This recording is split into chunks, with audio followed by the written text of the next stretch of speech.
What is self-love? Glad, or am I glad that you've asked this question? I think one of the most misunderstood concepts in today's world is self-love.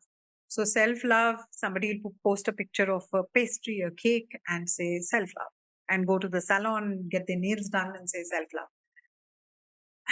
I wish it was, something as simple and as uncomplicated as that.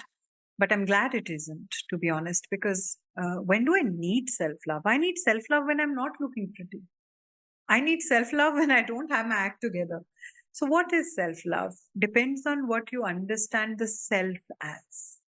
If you're looking at a narrow definition of the self, which is me, this body, even by me, if you're thinking of me as in the body, then your understanding of me itself is flawed. Because what about your mind? What about your spirit? So, if self love means taking care of your body, then you're just going to understand it like that. If self love means making sure your mind is sharp and alert and clear, then self love is limited to that. If you think self love is all about emotions, then you're limiting it to that. But what I've learned and what has been revealed to me again and again and proven to me again and again is that the true self is the source which is flowing through you.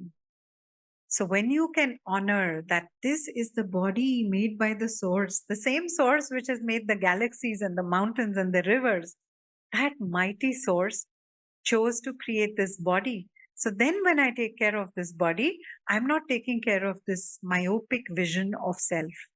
I'm taking care of the source which is playing through this body. I'm taking care of the source which is emoting through this being. I'm taking care of the source which is channeling through this being. So if your definition of self expands to its whole essence, you merge into the source, and then every action that you do it out of love, which is why in certain cultures you'll hear that you offer the meal to the gods, you offer it to source, because once you do that, you are literally, the act of cooking itself is an offering of love, is an act of self love. So, depending on the level of consciousness, your self love can be very restricted, very, very myopic, or it can be extremely expanded and one with life. What is your parting message for our audience today? The one thing I want to say to anybody who's listening into this is keep blossoming. Keep blossoming, not because something is wrong with you, but because you're meant to blossom.